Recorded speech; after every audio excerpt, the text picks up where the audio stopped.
नमस्कार दोस्तों, मैं डॉक्टर प्रीति राउत आप सभी का फिर से एक बार हमारे YouTube चैनल पे स्वागत है। आज हम बात करेंगे त्वचा रोगों के बारे में। Yes, skin disease. Skin disease में आपका आहार विहार कैसा हो, आहार मतलब डाइट और विहार मतलब आपकी जीवन शैली कैसी हो, इसके बारे में आज हम बात करेंगे।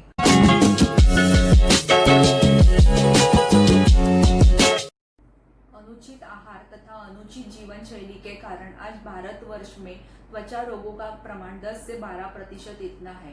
परंतु अगर आहार विहार का सही ध्यान रखा जाए तो यह प्रमाण निश्चित रूप से कम किया जा सकता है। आयुर्वेद में आहार के बारे में विस्तृत मार्गदर्शन किया हुआ है, परंतु पाश्चात्यों की जीवन शैली तथा आहार शैली का अनुकरण करने के कारण हम अपना आयुर्वेद के जो नियम है वो भूल चुके हैं। परंतु अगर आपको स्वस्थ रहना है तो इन नियमों का पालन करना ही पड़ेगा। पथ्य अर्थात शरीर के लिए उपकारक। पथ्य आहार मतलब शरीर के लिए उपकारक आहार। आयुर्वेद में प्रत्येक व्याधि का वर्णन करते समय पथ्य आहार का विशेष मार्गदर्शन किया हुआ ही है। आयुर्वेद के अनुसार त्वचा रोगों में जल्दी पचने वाले लघु अन्न पदार्थों का सेवन करना चाहिए, जैसे जौ, जुआर की रोटी, जौ की धानी। इनका सेवन करने के बाद ये जल्दी पच जाते हैं। पाचन संस्थान को इन्हें पचाते वक्त कष्ट नहीं होते हैं। परिणाम स्वरूप उत्तम गुणात्मक शारीरिक धातु उत्पन्न होते हैं, जो शरीर को स्वस्थ रखने में मदद करते हैं। सब्जियों के बारे में निर्देश दिया गया है कि जो सब्जियां कड़वी है उनका सेवन करना चाहिए, जैसे करेला, चक्रमर्द, जीवंती, मेथी, शेरना। या सब्जी बनाते वक्त उसमें नीम के कोमल पत्ते अथवा फूल डालने चाहिए। इसके अलावा सब्जी में भीलावा तथा त्रिफला डालने का भी विधान है। भीलावे के फल में काला भाग तथा पीला भाग होता है, उसमें से पीला भाग सब्जी बनाने में उपयोग करना चाहिए, ऐसे विद्वानों का मंतव्य है। इसके अलावा त्रिफला से सिद्ध जल का भी सब्जी बनाने में उपयोग करना चाहिए। अब यह तो सामान्य बात है कि त्रिफला पात से भावित जो अन्न होगा उसका स्वाद जरा भी अच्छा नहीं होगा, परंतु अगर ठीक होना है तो ऐसे पथ्याहार का सेवन करना ही पड़ेगा। आगे बढ़ते हुए आचार्यों ने त्वचा रोगों में पुरान धान्य का सेवन का निर्देश दिया है। पुरान धान्य मतलब जो धान्य 1 साल से पुराना हो। ऐसा धान्य पचने में लघु होता है। लघु होने से आपका पाचन जल्दी से होता है और पाचन तंत्र स्वस्थ रहता है, और पूरे स्वास्थ्य का पाचन तंत्र स्वस्थ रहना यह आधा हिस्सा है। इसीलिए त्वचा रोगों में पुरान धान्य का ही सेवन करना चाहिए। अभी हम दालों के बारे में बात करेंगे।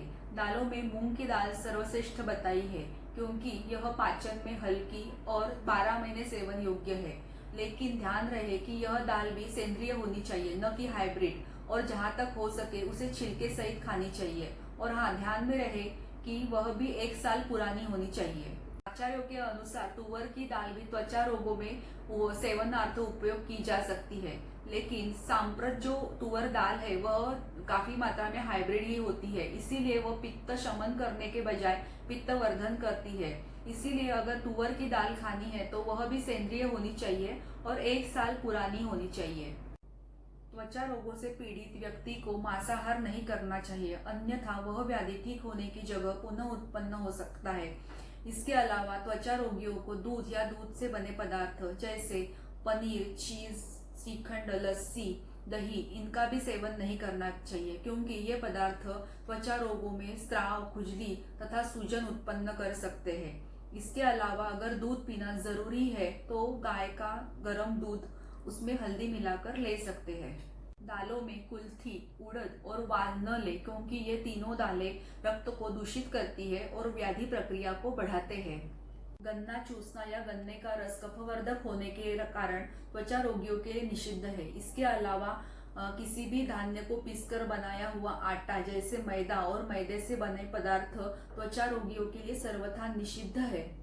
त्वचा रोगों में अम्ल द्रव्य अर्थात जो पदार्थ खट्टे हैं जैसे इमली, छाछ, नींबू, टमाटर, कोकम, इनका सेवन नहीं करना चाहिए, क्योंकि अम्ल द्रव्य शरीर में शैथिल्य उत्पन्न करता है तथा नेचुरल बेल्ट को नष्ट करता है और इससे व्याधि बढ़ने लगती है। त्वचा रोगों में विरुद्ध भोजन अर्थात 2 ऐसे अन्न पदार्थ जिनका संयोग शरीर के लिए अनुकूल नहीं है, ऐसी चीजों का एक साथ सेवन नहीं करना चाहिए, जैसे दूध के साथ नमकीन चीजें खाना या पीना, अम्ल रसात्मक यानी खट्टी चीजों के साथ दूध का सेवन करना, फलों के साथ दूध का सेवन करना या दही के साथ मांसाहार करना या दही रात में खाना नहीं करना चाहिए। इसके बाद पहले खाए हुए आहार का पचन होने से पूर्व ही पुनः भोजन करना या अजीर्णावस्था में भोजन करना ये ना करें।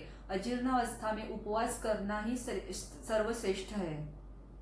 विदाही अन्न पदार्थ अर्थात जिससे दाह अर्थात जलन उत्पन्न होती है, जैसे लाल मिर्च, हरी मिर्च, मसालों का सेवन ना करें, क्योंकि इससे रक्त दूषित होकर त्वचा रोग बढ़ने में सहायता होती है।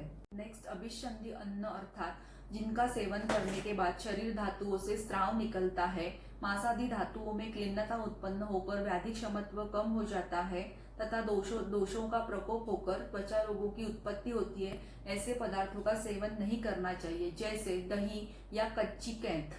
नेक्स्ट, तिल और गुड़, ये दोनों चीजें एकत्रित या अलग अलग ज्यादा मात्रा में खाने से रक्त दूषित होता है और खुजली जैसे लक्षण को बढ़ाने में सहायक होता है, इसीलिए त्वचा रोगों में इन दोनों का सेवन नहीं करना चाहिए। आहार के बारे में एक और महत्वपूर्ण जानकारी, जैसे कि आइसक्रीम जैसी ठंडी वस्तु का सेवन करने के बाद तुरंत गर्म वस्तु का सेवन ना करें, या गर्म चाय पीने के बाद तुरंत ठंडा पानी पीना, या एसी में बैठे होने के बाद तुरंत धूप में जाना या धूप से तुरंत एसी में आना, ऐसा ना करें।